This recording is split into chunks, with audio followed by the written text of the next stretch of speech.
By the time this episode comes out, Rahul Gandhi will be on his Bharat Jodo Yatra. I'm Pallavi Ghosh, and this week we are asking actually two important questions. One, do Yatras work politically?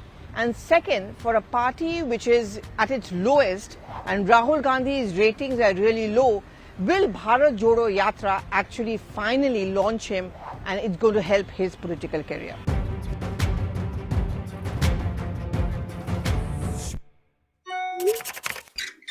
Before I'm going to talk about the reasons for the Bharat Jodo Yatra and what is it that the Congress party is looking at, just going to step back a bit in history and talk about some of the yatras which did work for politicians.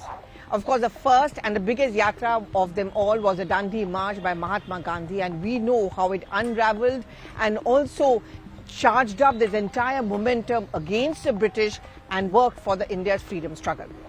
But let's cut back to recent times. One of the first yatras I remember was in the early 1990s, was the Chaitanya Ratham Yatra of NTR. He crisscrossed not once but twice over, and he built up a momentum in his favor, so much so he became a legend and a kind of a cult politician as well. There have been many yatras after that. Who can forget LK Advani's yatra? And here it worked for two people. One, the BJP's tally crossed over 100 in the 1991 Lok Sabha elections, and second, the fact that Lalu Prasad Yadav asserted his so-called secular credentials and stopped the yatra from entering Bihar also brought him front stage as someone who could take on the BJP and also establish himself as a secular neta. But there have been several yatras after that as well, which we have been often talking about. One of them, of course, was Jagan Mohan Reddy, who started that yatra in 2017. Now, Jagan Mohan Reddy was always seen as a brash, arrogant son of a very famous and powerful father, Y.S.R. Reddy, who was the Chief Minister of Andhra Pradesh, who belonged to a Congress party. Jagan Mohan Reddy had all the odds stacked up against him. He had to prove himself as a politician, as a worthy son of a great father, and also establish his political credentials. This was a yatra which lasted for almost a year. He went and crisscrossed across the state and he tried to send out his message, and I would say very successfully, because he ended up becoming the chief minister at the point that, he is something more than the son of a famous father. In fact, even as we speak, he's planned his and is working on his another yatra ahead of the Andhra Pradesh elections, which are still, of course, a far way away. But in recent times, there's yet another yatra which really worked for a politician, and that is of Mamata Banerjee.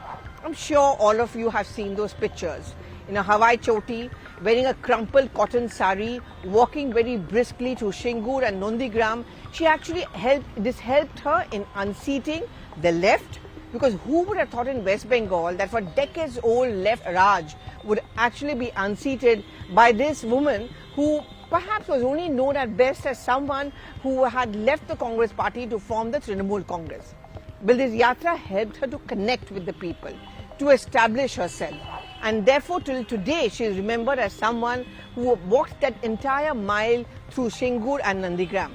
Whenever the odds are stacked against her, that's the kind of strategy she adopts. Now, if you remember the last state elections of West Bengal, where the BJP was breathing down her back, she started emerging on yet another yatra, but this time round, she's sitting on a wheelchair with a fractured foot, tried to send her that message that I'm not going to be daunted by any hardship or any setback. Politically speaking, it certainly worked in her favor.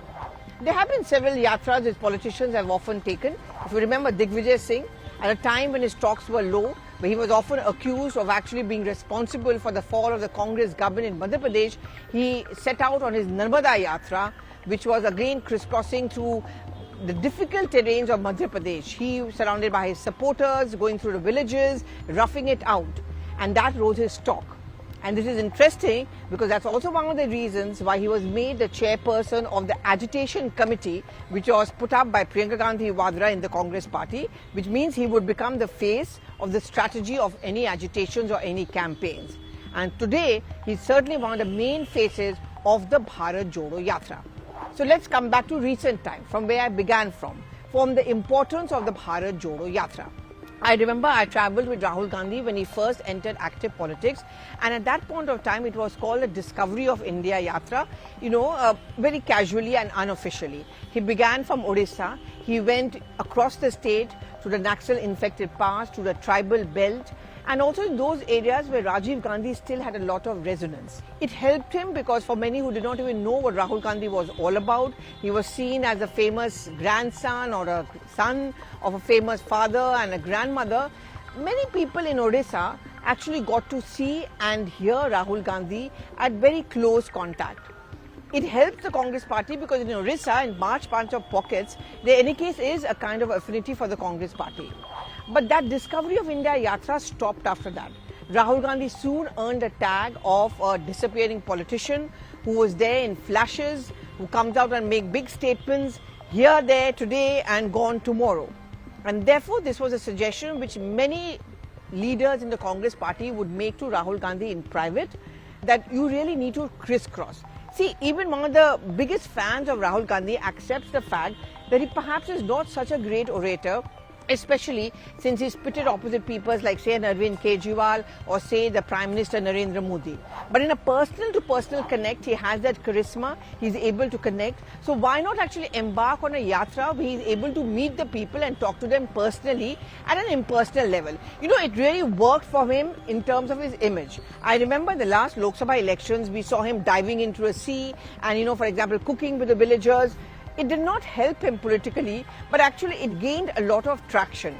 I think that was the idea where many suggested to him that perhaps he should start embarking on yet another yatra across the country. This was also a suggestion which was made by Prashant Kishore at the several rounds of Congress meetings where he felt that Rahul Gandhi required to go on his yatra because it would help in two ways. One, personally it helps Rahul Gandhi to connect with the people, to see for himself, and for those who accuse him of being inaccessible, this is where he could counter them. It would also embolden the party cadre, but also the voters. You know, when he's going through village to village, staying the night in containers, which are mobile sleeping vans, it could help in connecting with the local people over there. And the second thing, of course, it would help the Congress party at a larger level. See, Congress is almost nowhere organizationally in the large number of key states. You know, you may appoint PCC chiefs, you may have those little campaigns, nice pictures coming out. But at the end of the day, when your topmost leader starts visiting these state units, it helps and emboldens the party cadre over there. But naturally, when Rahul Gandhi is going to walk, many of the state cadre will also walk along with him. So it was felt it would serve twin purpose, one for Rahul Gandhi's own image, and second to jodo the Congress party at a time when it's at its lowest politically, electorally, and also the fact that many are actually leaving the Congress party. If you go through the route of the Bharat Jodo Yatra, it's certainly ambitious, over 3,500 kilometers, starts from Kanyakumari to Kashmir, crisscrosses to some of the important states like Maharashtra and Madhya Pradesh, Punjab, Haryana, Uttar Pradesh, and of course culminates in Jammu and Kashmir.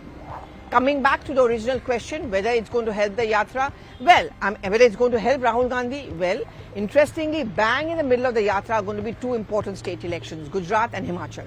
A lot will depend on the results of these two states. If the Congress party happens to do well in both, or at least one of them, which means winning these elections, yatra is a super success, Rahul Gandhi is going to be back center stage. But if Rahul Gandhi is not able to ensure victory in these two states, if Aam Aadmi Party, for example, in Gujarat emerges as the second largest party, that is if the BJP is winning, then it's going to be yet another setback and the yatra will be reduced to a zero and will be a huge setback. Do give in your reactions on the social media timeline. I'm asking this question. The yatras have worked for his predecessors. Is it going to work for Rahul Gandhi and for the Congress party? Thank you so much for watching.